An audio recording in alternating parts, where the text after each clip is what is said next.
नमस्कार, आप देख रहे हैं इंडियाज वर्ल्ड। मैं हूं नकवा और मेरे साथ ऑब्जर्वर रिसर्च फाउंडेशन के चेयरमैन संजय जोशी। इस हफ्ते हम एक बार फिर नजर डालेंगे इस बात पर कि भारत और चीन के बीच रिश्ते अब किस दिशा में आगे बढ़ रहे हैं। जो तनाव है, क्या वो कुछ कम हुआ है?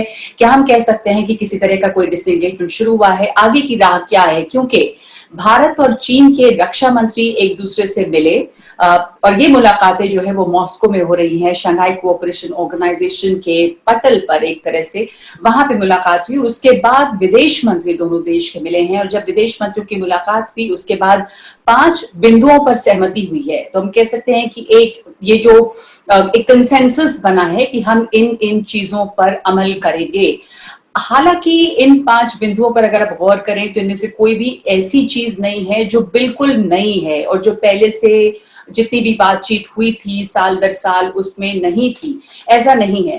लेकिन फिर भी इसलिए सवाल उठता है कि आखिर इस दफा जो ये इन 5 बिंदुओं पर सहमति हुई है उसमें क्या ऐसा नया है जो चीजें बदल सकती हैं, रिश्ते बदल सकते हैं।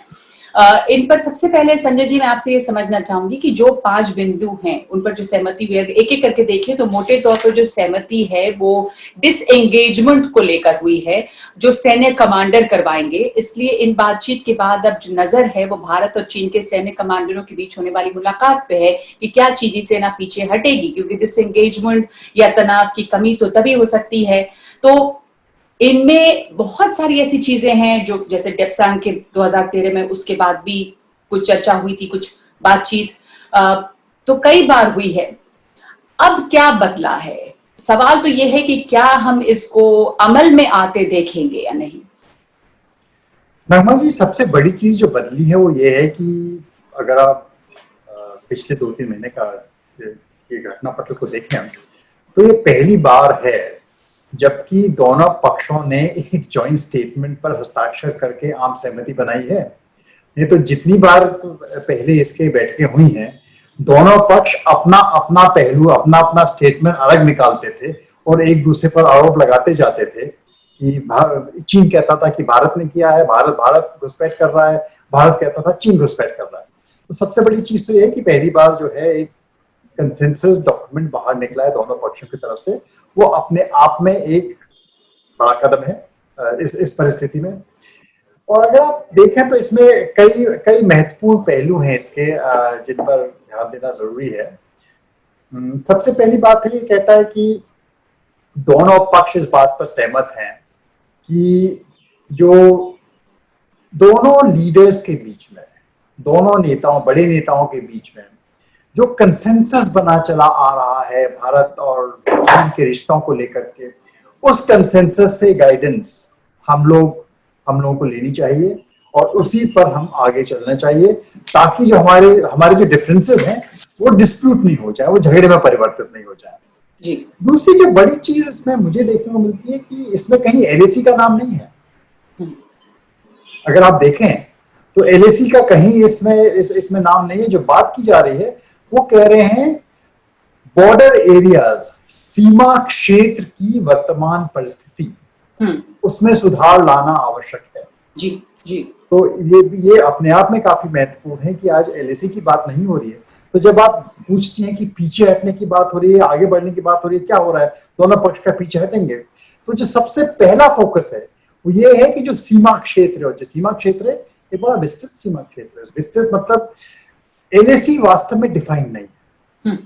एलएसी वास्तव में अगर आप एलएसी को देखें तो दोनों पक्षों के बीच में कहीं भी कोई आम सहमति की लाइन नहीं है। खासकर एक मिडिल सेक्शन में जरूर लाइन है, लेकिन खासकर जहां लद्दाख, जहां ये समस्या हुई है वहां पर ऐसी कोई लाइन नहीं है जिसको एलएसी कहा जाए, जिस पर दोनों पक्ष सहमत हैं। और दोनों पक्ष अब तक मानते आ रहे हैं कि दोनों पक्षों की अपनी अपनी इंटरप्रिटेशन एलएसी की है जो कि एक दूसरे से मेल नहीं खाती है। चीन कहता है, चीन भारत की एलएसी की रिस्पेक्ट करता है, भारत चीन की एलएसी की रिस्पेक्ट करता है। ये 1993 के समझौते के तहत हुआ है जिसमें स्पष्ट कहा गया कि ये जो एलएसी है ये अपनी हमारी समझ के अनुसार है और चीन भारत की एलएसी समझता है कि अलग है, भारत ये समझता है कि चीन की एलएसी अलग है। तो जो लाइन जो एक फिक्शनल लाइन है एलएसी, तो ये कहना कि ये हमारा क्षेत्र है, दोनों पक्ष एक तरीके से मान रहे थे ये हमारा क्षेत्र नहीं है, ये डिस्प्यूटेड क्षेत्र है।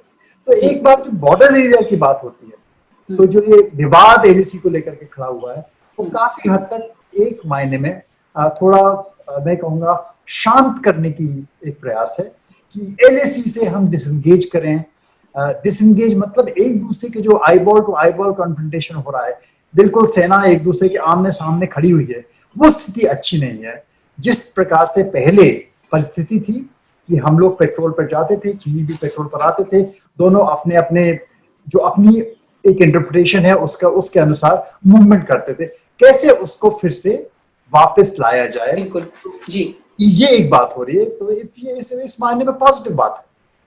तो ये एक पॉजिटिव बात है कि कम से कम एलएसी का जिक्र नहीं किया गया है, क्योंकि तनाव वहीं पर है, दोनों की अपनी और अपनी स्टेटस को एंटे की भी बात नहीं की गई है। स्टेट। भारत में बिल्कुल बार कहा जाता है कि स्टेटस को एंटे जो अप्रैल के पहले सिचुएशन थी उस पर वापस आना है, उस पर भी बहुत ज्यादा इसमें कोई वर्णन नहीं है ऐसा। बिल्कुल। और इसमें जो एक और बिंदु है कि जैसे जैसे तनाव कम होगा, दोनों पक्षों को आपस में भरोसा बढ़ाने के लिए कदम उठाने चाहिए। तो ये जो आपस का भरोसा है, खास करके इस दौर में, इस पर बहुत ज्यादा असर पड़ा है। ये जो हमने गलवान घाटी में होते हुए देखा, या भारत और चीन के बीच लद्दाख में एलएसी जो है, लाइन ऑफ एक्चुअल कंट्रोल, जिसको लेकर दोनों के अपने अपना नजरिया है, वहां पर पिछले 3 साल से तनाव बना हुआ है। डोकलाम हुआ इधर, अभी हाल में तो गलवान इस कुछ महीने पहले। और अब दोनों देश और उनके नेतृत्व के बीच जो आपसी विश्वास और भरोसा है, रहा होगा जो भी, उस पर बहुत गहरा असर पड़ा है। तो अभी जो ये बातचीत हुई है, जो सैन्य कमांडरों की जो मिलिट्री लेवल पे बातचीत हो रही है, वो तो पिछले कुछ महीनों से लगातार चल रही है और कोई नतीजा उससे निकला नहीं। लेकिन जो पॉलिटिकल डिप्लोमेटिक एंगेजमेंट्स हुए हैं, वो इस भरोसे को क्या कुछ लौटाते हुए, कुछ दोबारा कायम करते हुए नजर आते हैं। हालांकि चीन पर से भरोसा दुनिया भर का काफी कम हुआ है, खास तौर पर इस महामारी के दौर में। जो भारत और चीन की पिछली वार्तालाप हुए हैं, जो डिस्कशंस हुए हैं 86 के बाद में, 93 में जो इनके समझौते हुए हैं, उसमें बड़ा स्पष्ट था कि दोनों पक्ष को, क्योंकि एलएसी अनडिफाइंड है, एलएसी के दोनों पक्षों के अपने अपने इंटरप्रिटेशन है, इसलिए कॉन्फिडेंस बिल्डिंग मेजर्स, जिनकी इस जो समझौता हुआ है इसमें भी उल्लेख है, तो कॉन्फिडेंस बिल्डिंग मेजर्स दोनों पक्षों के बीच होने चाहिए। उन्हीं कॉन्फिडेंस बिल्डिंग मेजर्स के तहत तय हुआ था कि कैसे दोनों पक्ष पेट्रोलिंग करेंगे, आर्म्स नहीं रखेंगे, एम्युनिशन नहीं रखेंगे, पर पेट्रोलिंग करके आएंगे, फिर अपनी जगह जो जहां स्थापित जगह है वहां वापस चले जाएंगे। तो ये जब ब्रेकडाउन हुआ, तो जो अब हम बात कर रहे हैं नए कॉन्फिडेंस बिल्डिंग मेजर्स की, तो सबसे बड़ी चीज है कि नए कॉन्फिडेंस बिल्डिंग मेजर्स अब क्या होंगे। अभी तक कई सारे कॉन्फिडेंस बिल्डिंग मेजर्स पर दोनों पक्ष लगातार अमल करते आ रहे थे। लगता है और स्पष्ट है कि वो मेजर्स पूरे नहीं पड़े, उनमें कहीं ना कहीं खामी रही है। तो नए कॉन्फिडेंस बिल्डिंग मेजर्स अब क्या हो सकते हैं? तो इसमें कई अटकलें लगाई जा सकती हैं। क्या आगे चल करके जॉइंट पेट्रोलिंग की व्यवस्था होगी? जो पहले से अकेले पेट्रोलिंग करते थे, क्या जॉइंट पेट्रोलिंग की जाएगी? या फिर ये कहा जा सकता है कि आज टेक्नोलॉजी बड़ी विकसित है, लोगों का जाना, सैनिकों का जाना तो जरूरी नहीं है, क्या टेक्नोलॉजी के माध्यम से सर्वेलेंस किया जा सकता है? अपने अपने जो एरियाज, जो तथाकथित अपने इलाके हैं, उन पर नजर रखी जा सकती है कि दूसरा पक्ष घुसपैठ नहीं कर रहा है, फिर आगे नहीं बढ़ रहा है। क्योंकि घुसपैठ की समस्या बहुत सालों से चली आ रही है, क्योंकि बॉर्डर अनडिफाइंड है, घुसपैठ होती चली आती थी। कभी चीन कुछ टिब्बे पे उसने कब्जे कर लिए, कभी भारत ने बदले में किसी टिब्बे पर कब्जे कर लिए, और दोनों का बैलेंसिंग गेम चलता जाता था। और इसी को लेकर के कभी कई बार पहले भी इस तरीके की टेंशन हुई हैं, और टेंशन का समाधान ऐसे ही निकला है कि जब चीन आगे बढ़ा तो भारत ने भी जैसे इस बार किया कि कुछ अच्छी हाइट पर कब्जा कर लिया, फिर दोनों पक्षों के बीच में बात हुई, फिर डिसएंगेजमेंट का प्रोसेस शुरू हुआ। तो एक तरीके से ये जो पुरानी प्रक्रिया चल रही है उस पर वापस जाने का एक रास्ता निकला है। ट्रस्ट, आपने कहा है, ट्रस्ट की जो कमी आई है, बहुत बड़ी कमी जो आई है, सबसे बड़ी चीज ट्रस्ट है। और दोनों पक्षों के बीच में ट्रस्ट, ना सिर्फ सीनियर जो पॉलिटिकल लीडरशिप है उसके बीच में ट्रस्ट जरूरी है, लेकिन जो ग्राउंड लेवल पर फोर्सेस हैं उनके बीच में ट्रस्ट कैसे फिर से कायम किया जाए, ये सबसे बड़ा चैलेंज है आगे आने वाले समय में। और दोनों पक्षों को अगर इस समझौते को सक्सेसफुल करना है तो उसको वास्तव में स्थापित करना अत्यंत जरूरी हो जाता है, क्योंकि कभी भी किसी भी पक्ष की तरफ से एक्सीडेंट हो सकते हैं। बिल्कुल, और इनमें से कई बातें जैसे कि जो हमारे बीच में मतभेद हैं, उनको लेकर झगड़ा नहीं आगे बढ़ाना, जो हमारे डिफरेंसेस हैं उसको डिस्प्यूट में नहीं बदलना, ये जो बातें हुई ये अस्ताना कंसेंसस में थी ये बात। यहाँ पे आप देखें तो डेप्सांग में 2013 में, चूमर 2014 में, फिंगर 5 जो है पैंगोंग लेक का, वहां पे 2015 में कई फेस ऑफ्स लगातार हुए हैं, और इसलिए ये साफ हुआ है कि जो डायलॉग का मैकेनिज्म बना था संवाद का, वो कामयाब होता नजर नहीं आ रहा है। उस ऐसे में, ऐसी परिस्थिति में अब ये बातचीत हुई और ये 5 बिंदुओं पर सहमति हुई है। बहुत सारे जानकार हैं, विश्लेषक हैं, ये भी सवाल उठ रहे हैं कि क्या ये नया पंचशील साबित हो सकता है, क्या इसमें वो क्षमता है, पोटेंशियल है कि ये एक पंचशील ट्रीटी नहीं हो सकती है जो भारत और चीन के रिश्तों को एक दिशा दे। क्योंकि अब तो बातचीत हो गई, पर आगे बातचीत कहाँ बढ़ेगी, अगला कदम क्या होगा, सेनाएं पीछे हटेंगी? जब तक सेनाएं बिल्कुल एक दूसरे के करीब है तब तक ये खतरे बने रहते हैं।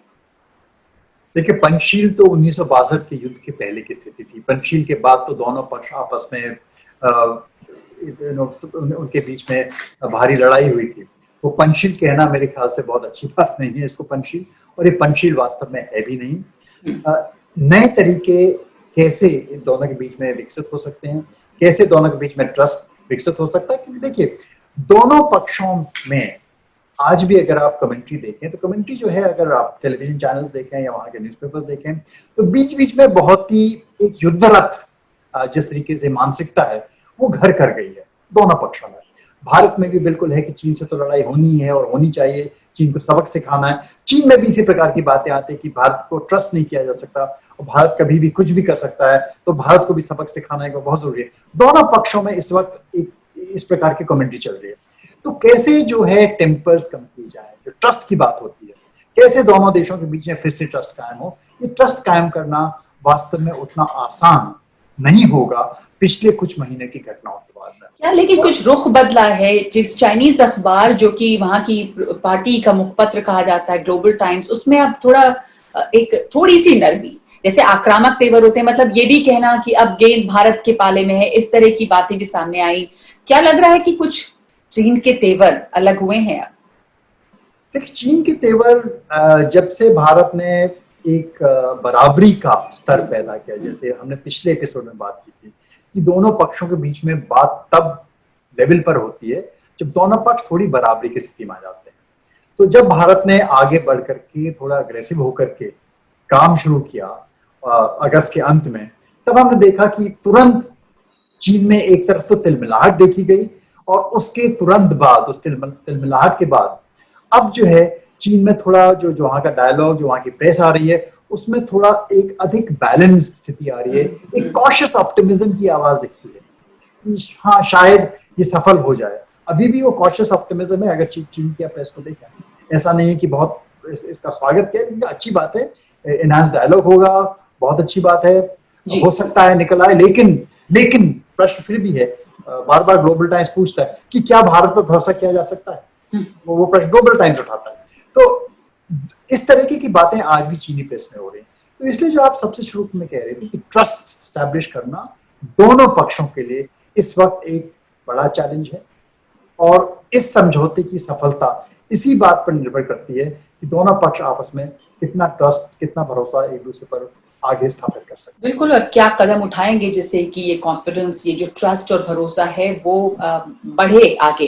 तो आगे की राह क्या होगी और कितनी आसान या मुश्किल होगी, प्रधानमंत्री मोदी और शी जिनपिंग के लिए ये देखना होगा। लेकिन इस बीच में जो रूस का एंगल है संजय जी, उसको आप कैसे उसका आकलन करते हैं? क्योंकि ये जो अहम बातचीत हुई है जिससे शायद आगे का रास्ता खुल रहा हो, वो मॉस्को में हुई और शंघाई कोऑपरेशन ऑर्गेनाइजेशन के पटल पे, उसकी साइडलाइंस में, वहां पे मुलाकात हुई राजनाथ सिंह की भी, वहां के रक्षा मंत्री से, फॉरेन मिनिस्टर्स भी वहां पे मिले। तो क्या रूस का किस तरह का रोल रहा? चीन और रूस की करीबी, भारत से ऐतिहासिक रिश्ते, पारंपरिक रिश्ते हैं, पर चीन और रूस काफी करीब आए हैं। रूस का इसमें क्या हाथ या एंगल हो सकता है? क्या रूस इसमें मददगार किसी तरह से रहा है इन बातचीत में?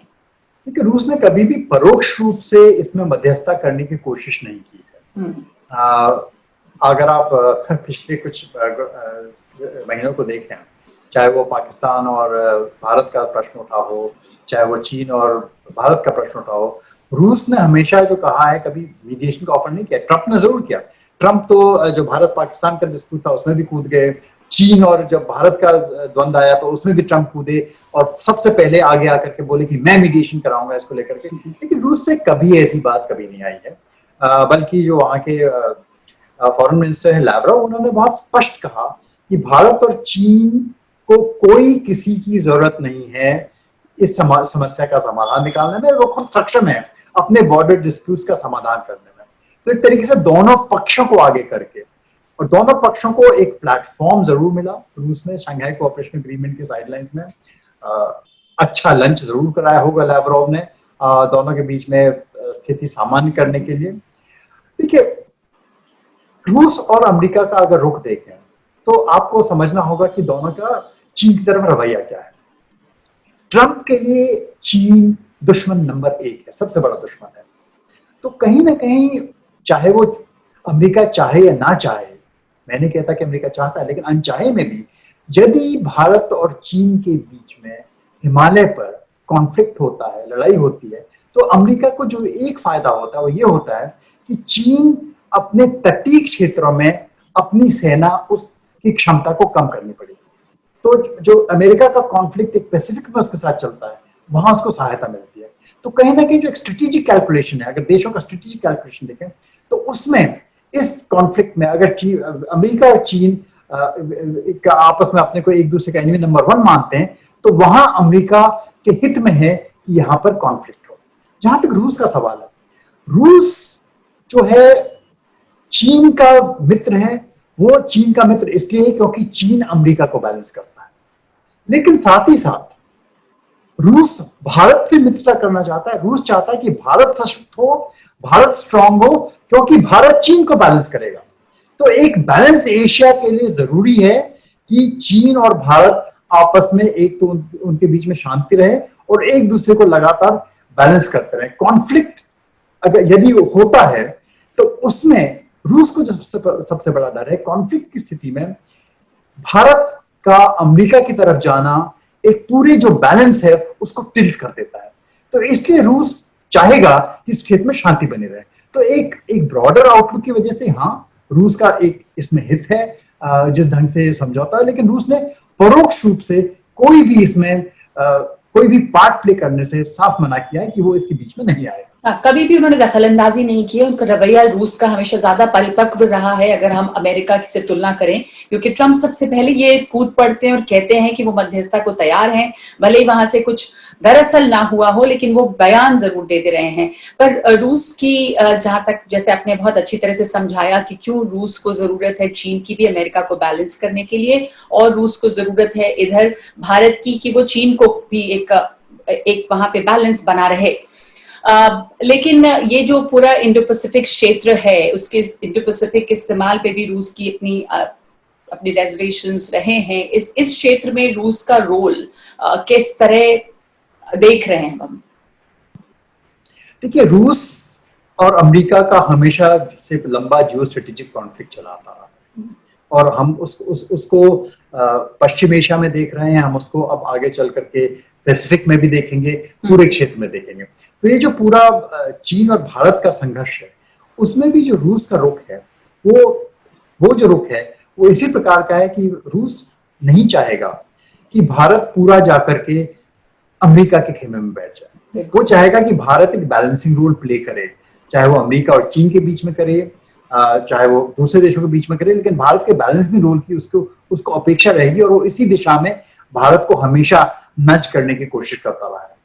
भारत भी अगर आप देखें तो भारत भी पिछले कुछ महीनों को छोड़ दीजिए, भारत के स्टेटमेंट्स इंडो पैसिफिक को लेकर भी बड़े बैलेंस रहे हैं। भारत के अपने हितों को लेकर के हाँ उसके अपने हित हैं, तो जहां तक क्वाड का प्रश्न है, जहां तक जापान से मित्रता का संबंध है, ऑस्ट्रेलिया से मित्रता का संबंध है, अमेरिका से मित्रता का संबंध है, भारत को इन सब देशों की आवश्यकता है, क्योंकि जो इंडो पैसिफिक क्षेत्र है वो भारत के लिए अत्यंत आवश्यक हो जाता है। और हाँ, भारत को सामरिक रूप से जैसी स्थिति बनती जा रही है और जैसी स्थिति हम देखते हैं डेवलप हो रही है, चीन से वास्तव में बड़ा एक सामरिक खतरा रहता है।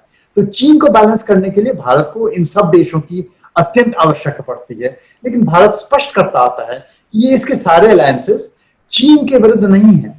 जी चीन के विरुद्ध कोई भी अलायंस इनमें से नहीं है। भारत काफी समय से स्पष्ट करता आ रहा है। जी अगर आप स्टेटमेंट देखें, हम नेताओं के स्टेटमेंट देखें, जो पॉलिटिकल स्टेटमेंट्स आते हैं, तो बहुत स्पष्ट किया जाता है।